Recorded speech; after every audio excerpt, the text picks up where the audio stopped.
नमस्कार, आप देख रहे हैं सुरागीलाल न्यूज चैनल का उत्तराखंड बुलेटिन और मैं हूं आपके साथ उनजिला फातिमा। आइए नजर डालते हैं आज की फटाफट खबरों पर। हल्द्वानी में जारी क्रिसमस और न्यू ईयर की तैयारी। रामनगर में शिक्षक के निलंबन की खबर से गुस्साए शिक्षकों ने जुलूस निकाल किया प्रदर्शन। रामनगर में सड़क दुर्घटना में हुई एक बुजुर्ग की दर्दनाक मौत। हल्द्वानी मेयर की सीट ओबीसी से हुई सामान्य, बीजेपी में बड़ी हलचल। अल्मोड़ा पुलिस के 2 निरीक्षक बने पुलिस उपाधीक्षक। सुशासन सप्ताह के अंतर्गत प्रशासन गांव की ओर पर एक दिवसीय कार्यशाला का हुआ आयोजन। उधरपुर कोतवाली क्षेत्र के एक बैंक के 2 चालू खातों से कुछ ही दिनों में करोड़ों रुपए के लेन देन का मामला आया सामने। गिरधर अधिकारी होंगे कांग्रेस से लोहाघाट नगर पालिका अध्यक्ष पद के प्रत्याशी। अच्छी यादें लेकर अल्मोड़ा को विदा हुई एसडीएम रिंकू बिष्ट, कहा हमेशा याद रहेगा लोहाघाट। उत्तराखंड के वित्त मंत्री प्रेमचंद अग्रवाल ने बजट को लेकर दिए सुझाव। हल्द्वानी नगर निगम मेयर सीट ओबीसी से सामान्य होने पर कांग्रेस दावेदार को लेकर मंथन। चुनाव प्रभारी ने ली बैठक। रानीखेत पुलिस टीम ने दुष्कर्म के आरोपी को 24 घंटे के भीतर किया गिरफ्तार। खबरें विस्तार से। उत्तराखंड के पर्वतीय इलाकों में क्रिसमस और न्यू ईयर मनाने का सबसे अलग क्रेज रहता है। यही वजह है कि बड़ी संख्या में देश विदेश से सैलानी नैनीताल सहित कुमाऊं की शानदार वादियों में क्रिसमस और न्यू ईयर के वीकेंड को मनाने के लिए पहुँचते हैं और इन सब की तैयारी प्रशासन ने अभी से शुरू कर दी है। संवाददाता दीपक अधिकारी की रिपोर्ट।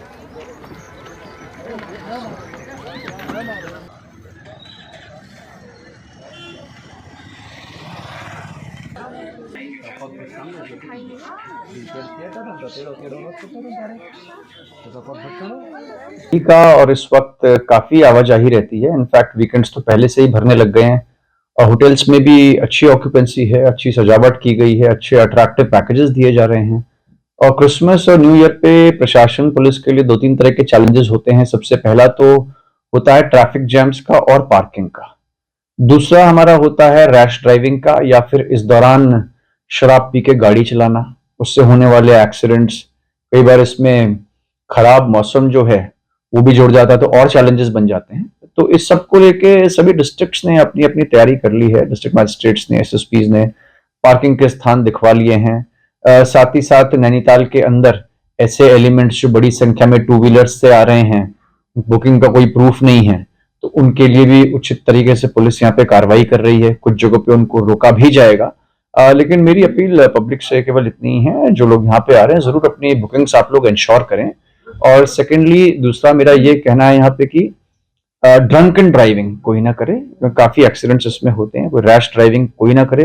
2 व्हीलर्स से जो लोग आ रहे हैं सब लोग हेलमेट्स यहाँ पे पहन के आए। ये बात आपकी सही है कि पहाड़ में कई स्थानों पर और विशेष रूप से शहरों के अंदर जाम की स्थिति उत्पन्न हो रही है। उसका जो मूल कारण है वो ये है कि जो सड़कें हैं वो कई वर्षों से उनमें कोई वाइडनिंग या इस तरह की चीज़ें नहीं हुई हैं, जबकि ट्रैफिक कई गुना बढ़ गया है।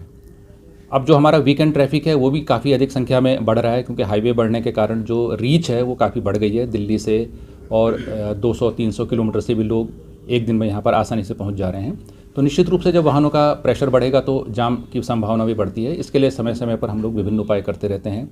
फोर्स की संख्या को बढ़ाते हैं, शटल सेवा को चलाने के प्रयास किए जा रहे हैं, पार्किंग के नए नए स्थल चयनित किए जा रहे हैं, ढूंढे जा रहे हैं और उनमें निर्माण कार्य प्रारंभ किया। राजकीय इंटर कॉलेज रामनगर के प्रभारी प्रधानाचार्य के मीडिया में निलंबन से शिक्षक आक्रोशित हो गए हैं। आक्रोशित शिक्षकों ने राजकीय शिक्षक संघ की ब्लॉक कार्यकारिणी के नेतृत्व में सोमवार को कॉलेज से खंड शिक्षा अधिकारी कार्यालय तक जोरदार प्रदर्शन किया। संवाददाता राजीव अग्रवाल की रिपोर्ट। राजकीय इंटर कॉलेज रामनगर के प्रभारी प्रधानाचार्य तिलक जोशी जी को बेवजह उत्पीड़ित किया जा रहा है। हमारे विभागीय अधिकारी उनके खिलाफ निलंबन की संस्तुति कर चुके हैं, जबकि हुआ ये था कि 20 तारीख को बाहरी लोगों द्वारा विद्यालय में हस्तक्षेप किया गया, विद्यालय के काम में बाधा पैदा की गई। कार्रवाई उनके खिलाफ होनी चाहिए थी, लेकिन शिक्षक को उत्पीड़ित किया जा रहा है। इसलिए हमने अपने विभागीय अधिकारियों को ये चेतावनी देते हुए आज जुलूस निकाला। संगठन की ब्लॉक इकाई के नेतृत्व में अनिल कड़ाकोटी जी और हमारे संजीव जी के नेतृत्व में कि हम किसी भी कीमत पर शिक्षक को निलंबित नहीं होने देंगे। इसके साथ ही साथ हमने पूरी कार्यकारिणी ने, हमारे नेतृत्व ने यहाँ एसडीएम महोदय को ज्ञापन दिया है कि हम जो बाहरी अराजक तत्व विद्यालय में प्रवेश कर गए थे उनको बर्दाश्त नहीं करेंगे, उनके खिलाफ वे प्रशासनिक कार्रवाई करें। संगठन ने 72 घंटे का अल्टीमेटम दिया है। 72 घंटे में अगर निलंबन की प्रक्रिया वापस नहीं हुई और दोषियों के खिलाफ कार्रवाई नहीं हुई तो संगठन राजकीय शिक्षक संघ आगे की कार्रवाई, आंदोलनात्मक कार्रवाई के लिए स्वतंत्र होगा। आपको बता दें, सोमवार की देर शाम नेशनल हाईवे 309 रामनगर काशीपुर मार्ग पर एक कार और बाइक की जबरदस्त भिड़ंत हो गई। बाइक सवार बुजुर्ग की दर्दनाक मौत हो गई। हालांकि पुलिस द्वारा दुर्घटना में शामिल कार को अपने कब्जे में लेकर मामले की जांच शुरू कर दी गई है। संवाददाता राजीव अग्रवाल की रिपोर्ट। जी हम काशीपुर से दुकान बढ़ा के हम आ रहे थे। मैं तो थोड़ा आगे आ गया था, पापा थोड़ा पीछे रह गए थे बाइक से। तो इतनी देर में टाटा पंच वाले ने क्या नाम है पीछे से टक्कर मारी, जो भी है आगे से हमारी पीछे से मारी, ये तो पता नहीं चला। खैर उनकी डेथ हो गई है। क्या नाम था उसके पिताजी का? पापा का महेंद्र सिंह। कितने साल के थे? 65 साल के। कहाँ रहते हैं? पीरू मदारा। उत्तराखंड में हाल ही में हुए नगर निगम चुनाव के मद्देनजर सभी सीटों पर आरक्षण तय किए जाने के बाद से सभी राजनीति हलचल तेज हो गई थी। तो वहीं सीटों पर आपत्ति दर्ज होने के बाद उत्तराखंड सरकार ने मेयर सीटों पर फिर से आरक्षण तय किया है, जिसमें ओबीसी हुई हल्द्वानी नगर निगम के मेयर की सीट को अनारक्षित यानी सामान्य कर दिया गया है। वहीं अल्मोड़ा नगर निगम सीट महिला सामान्य से ओबीसी कर दी गई है। वहीं आरक्षण में बदलाव के बाद हल्द्वानी सामान्य हुई है। नगर निगम मेयर के लिए हलचल बेहद तेज हो चुकी है। संवाददाता दीपक अधिकारी की रिपोर्ट। 7 दिनों का सभी सीटों में आपत्ति देने का समय दिया गया था। कल 3 बजे तक, शाम 3 बजे से देर रात तक सभी सीटों पर मंथन हुआ। उसके बाद हमारे पूरे प्रदेश में लगभग 11 नगर निगमों में से हल्द्वानी जो सीट पिछड़ी थी वो अल्मोड़ा, इस समय अल्मोड़ा घोषित हो गई और श्रीनगर अनारक्षित थी, वो महिला हो गई। इसी क्रम में हल्द्वानी जो आज सामान्य सीट आ चुकी है, तो आज अंतिम और साथ ही साथ आचार संहिता की भी घोषणा हो चुकी है, जो बहुत जल्दी चुनाव होने जा रहे हैं। शायद जनवरी 20-25 की डेट, मैंने तो पढ़ा नहीं, लगभग 23 की डेट घोषित हुई है और लगभग 27 से 30 तक नामांकन की भी डेट आई है। दावेदारी करना तो सबका अधिकार है। उसी क्रम में मैं पूर्व में यहाँ का प्रधान और वर्तमान में निवर्तमान पार्षद हूँ वार्ड 38 नगर निगम से, और मैंने इससे पूर्व 2022 में हल्द्वानी से विधानसभा की भी तैयारी की थी। तो लेकिन दावेदारी करना सबका अधिकार है। तो उसी क्रम में मैंने भी विधायक के साथ साथ इस बार जो नगर निगम मेयर का प्रत्याशी के रूप में भारतीय जनता पार्टी से मेयर की दावेदारी की है। पार्टी जिसे भी टिकट देगी उसको हम तन मन धन से चुनाव लड़ाएंगे। सभी को समय देती है चुनाव लड़ने का, ऐसा नहीं है। अब पार्टी का डिसीजन जो होगा वो सर्वमान्य होगा। हाँ, हमारे मेयर साहब 2 बार हमारे नगर के मेयर रहे, 2 बार उन्होंने विधायक थोड़े अंतर से हारे, लेकिन 10 वर्षों में मेयर साहब द्वारा बहुत अच्छे कार्य किए गए शहर में।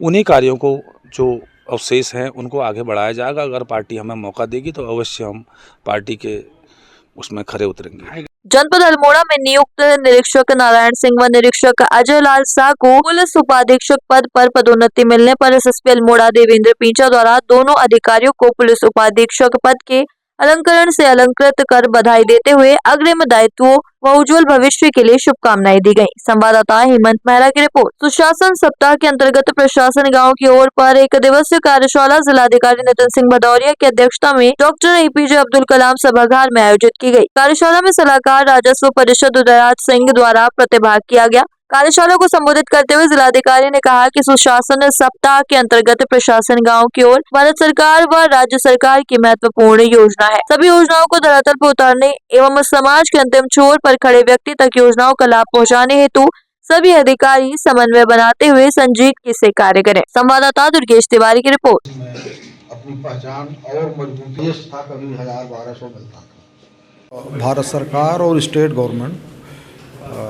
का ये संकल्प है कि जो भी जनपद स्तर पर भारत सरकार द्वारा या स्टेट द्वारा योजनाएं संचालित हैं उनको ग्रामीण उन्मुख कैसे बनाया जाए या गांव की तरफ उन योजनाओं को कैसे कार्यान्वित किया जाए, कैसे सरलतम ढंग से लोगों को लाभ पहुंचाया जाए। तो उसी के संबंध में एक वर्कशॉप थी और अभी आप लोगों ने देखा होगा कि तमाम विभागों के अधिकारी थे, कुछ अपने प्रेजेंटेशंस विभागों ने भी दिए हैं और कुछ जो समस्याएं बीच में आ रही हैं, दिक्कतें हैं, उस पर चर्चा की है। तो ये बहुत ही उपयोगी होगा और आगे चूँकि जिलाधिकारी महोदय काफ़ी अनुभवी हैं, तो विभागों को लेकर के जो शासन की अपेक्षा है उसको पूरा करने का प्रयास। रुद्रपुर कोतवाली क्षेत्र के कैनरा बैंक के 2 चालू खाते से कुछ ही दिनों में करोड़ों रुपए के लेन देन के मामले में दर्ज मुकदमे में रुद्रपुर कोतवाली पुलिस ने 2 आरोपियों को गिरफ्तार किया है। 2 अलग अलग चालू खातों में 33 करोड़ से अधिक का लेन देन किया गया, जिस पर शाखा प्रबंधक द्वारा कोतवाली पुलिस को तहरीर सौंप कर मामले की जाँच की गुहार लगाई गयी थी। जाँच के दौरान पुलिस टीम को उक्त खाते में साइबर ठगी कर रकम आने के सुराग हाथ लगे। उसके बाद पुलिस टीम ने 2 आरोपियों को गिरफ्तार कर कोर्ट में पेश करने की कार्रवाई की है। संवाददाता दुर्गेश तिवारी की रिपोर्ट। देखिए, जो रुद्रपुर में कैनरा बैंक की शाखा स्थित है, वहां के असिस्टेंट मैनेजर द्वारा कोतवाली रुद्रपुर में कंप्लेंट की गई थी 20 दिसंबर को, जिसमें उनके द्वारा बताया गया था कि उनके यहाँ 2 खाते हैं जिनमें सस्पिशियस ट्रांजैक्शन हुए हैं, जो कि करीब 28 करोड़ के हैं। तो हमारे द्वारा जब इसमें जांच की गई तो सामने आया कि ये जो 2 खाते हैं ये भूत बंगला निवासी 2 लोगों के हैं, जिनका नाम है मोहम्मद सईम और शाकिर खान। इन दोनों के द्वारा ये खाते सितंबर में खुलवाए गए थे और अक्टूबर में इनमें करीब एक खाते में 4.5 करोड़ और दूसरे खाते में करीब 28 करोड़ का ट्रांजैक्शन हुआ है, जो कि कई परतों में, कई लेयर्स में हुआ है। जब इन सारे ट्रांजैक्शंस की जांच बैंक द्वारा की गई तो उनको ये पता चला कि जो इनके द्वारा अपनी गतिविधि बताई गई है अपनी फर्म के द्वारा, वो उससे मेल नहीं खाती हैं। जब पुलिस ने इसमें जांच की तो हमने ये पाया कि ये देश भर में कई लोगों के साथ साइबर फ्रॉड, साइबर धोखाधड़ी हुई है, जिनमें जो उनके पैसे लूटे गए हैं वो इन खातों में विभिन्न माध्यमों से आए हैं। हमारे द्वारा उन सभी शिकायतों की जांच की गई है और अभी करीब 37 ऐसी शिकायतें जो दर्ज की गई हैं। मोहम्मद सईम के खाते में 7 शिकायतें हैं और शाकिर खान के खाते में 30 शिकायतें हैं। इन दोनों को धोखाधड़ी के आरोप में गिरफ्तार करके जेल भेजा गया है। देखिए, अभी इसमें जो 2 नाम सामने आए हैं वो इनका जो रोल है, जिसमें एक है भूत बंगला के निवासी हैं मोहम्मद आलम और दूसरे हैं गुरविंदर चीमा। इनका जो अभी हमारा रोल है, इनकी क्या भूमिका रही है खाते खुलवाने में और जो धोखाधड़ी का पैसा है इसको ट्रांसफर करने में, उसमें अभी विवेचना प्रचलित है। चाहे तो एक साथ होनी चाहिए, सब लोग एक साथ बैठना ही नहीं चाहते। पापा, ट्राई दिस। लो, सब लपक ली।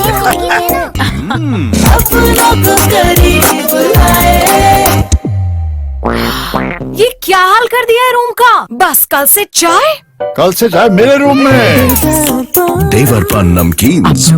नगर निकाय चुनाव की तारीख का ऐलान होते ही कांग्रेस ने लोहाघाट नगर पालिका अध्यक्ष पद के लिए गिरधर सिंह अधिकारी को प्रत्याशी घोषित कर दिया है। सोमवार शाम को लोहाघाट विधायक खुशहाल सिंह अधिकारी की अध्यक्षता में कांग्रेस पदाधिकारियों की बैठक आयोजित की गई। बैठक में आगामी नगर निकाय चुनाव को लेकर मंथन किया गया। संवाददाता लक्ष्मण बिष्ट की रिपोर्ट। धन्यवाद आपको। अब देखो, व्यक्तिगत मैं क्या होता हूँ,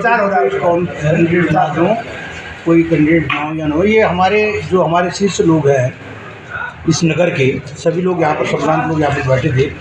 सभी लोगों से यह तय हुआ कि भाई इस बार हम अच्छी मेहनत करते हैं और यह सीट किसी भी हालत में हमने कांग्रेस की सीट में डाल दी है।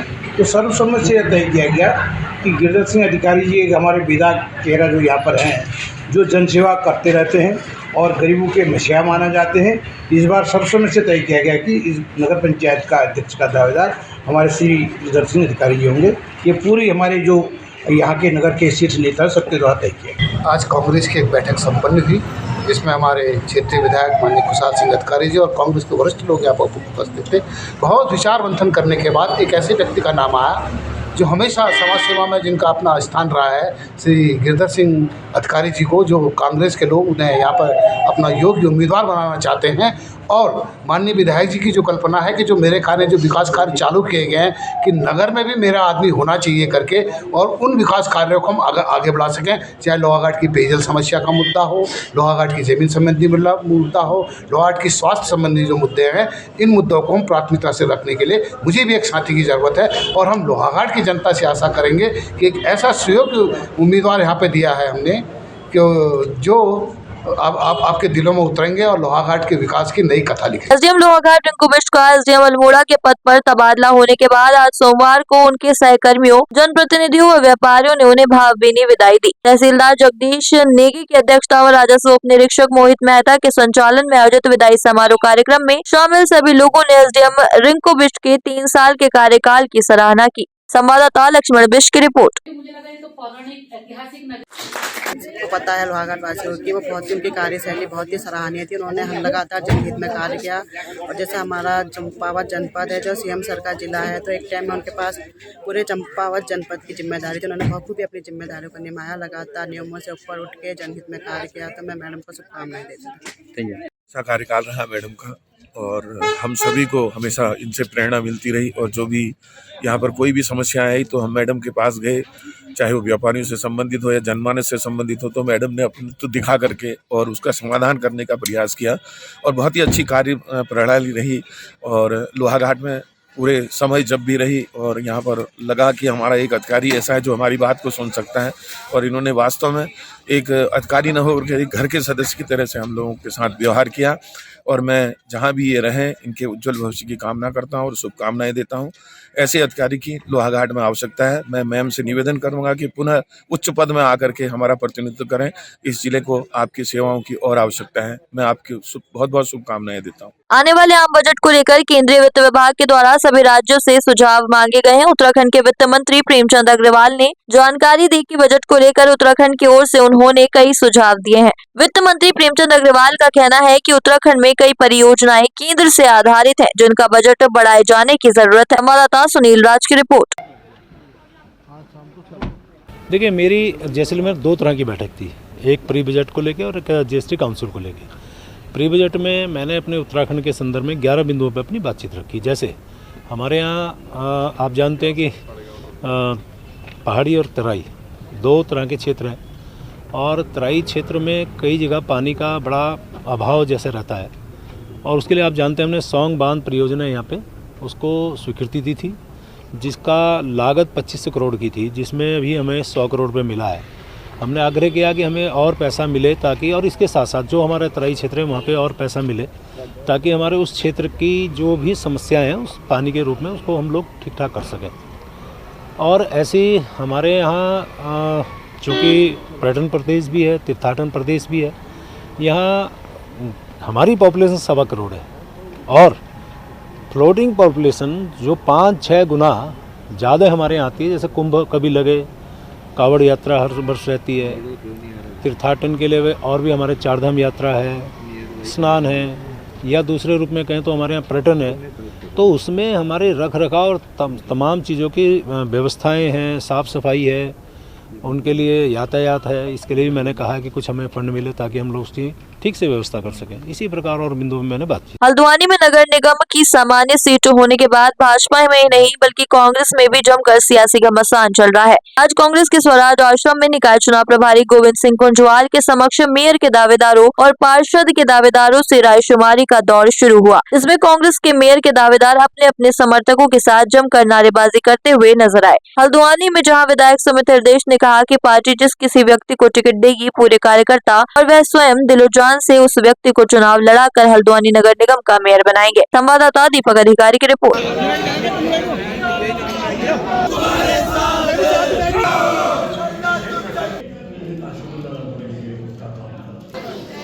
ये सत्यता है।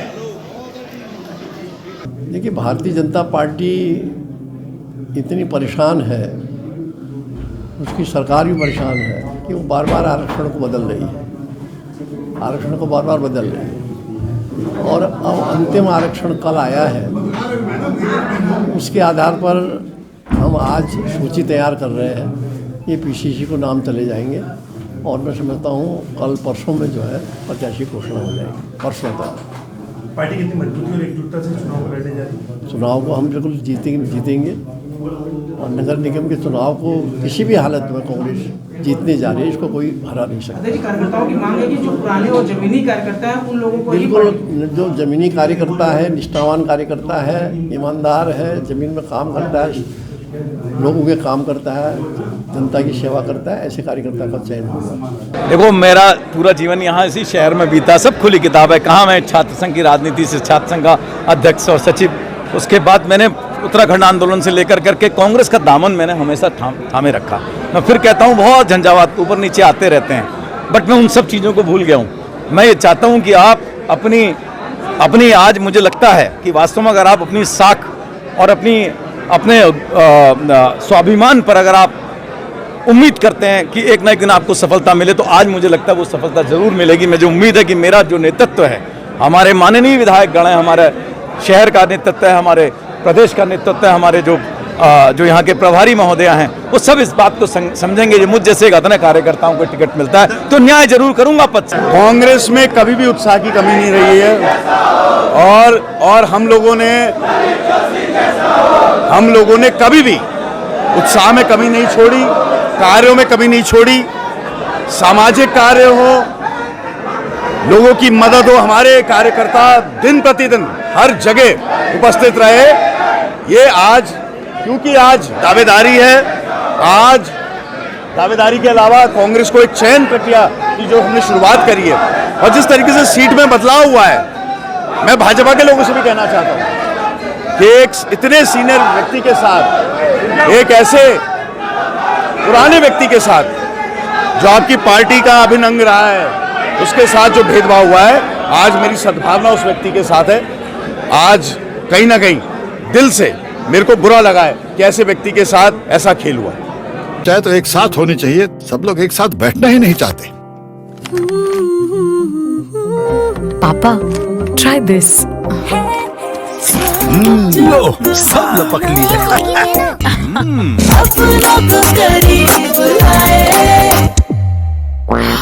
ये क्या हाल कर दिया है रूम का? बस कल से चाय मेरे रूम में। देवरपन नमकीन। एसएसपी अल्मोड़ा देवेंद्र पेंचा के कुशल मार्गदर्शन में अल्मोड़ा पुलिस की कोतवाली रानीखेत टीम ने दुष्कर्म के आरोपी को 24 घंटे के भीतर गिरफ्तार किया है। एसएसपी अल्मोड़ा ने अनावरण करने वाले को 5000 रुपए के नगद इनाम से पुरस्कृत भी किया। संवाददाता हेमंत मेहरा की रिपोर्ट। देखिए, आपको जैसे कि जानकारी में रानीखेत क्षेत्र में परसों एक रेप की घटना हो गई थी, जिसमें पुलिस ने तत्काल हमने इसकी ग्रेविटी को ध्यान में रखते हुए इसमें तुरंत FIR दर्ज कर ली थी और साथ साथ में इसके अनावरण के लिए हमारे एडिशनल एसपी साहब के नेतृत्व में एक टीम का भी हमने गठन कर लिया था। और सबसे बड़ी बात है, टीम ने बड़ी मेहनत के साथ काम करते हुए 24 घंटे के अंदर इस केस का अनावरण कर लिया। अभियुक्त को हमने गिरफ्तार कर लिया है और फिलहाल उसको मेडिकल करा के उसको जेल भेजा जा रहा है और उससे पूछताछ में उसने पूरी घटना को वो स्वीकार भी कर लिया है। फिलहाल साक्ष्य संकलन की कार्रवाई चल रही है और उम्मीद करते हैं उसमें हम सजा दिला के रहेंगे। आज के लिए बस इतना ही। ऐसी सभी खबरों के लिए जुड़े रहिए सुरागीलाल न्यूज चैनल के साथ। धन्यवाद।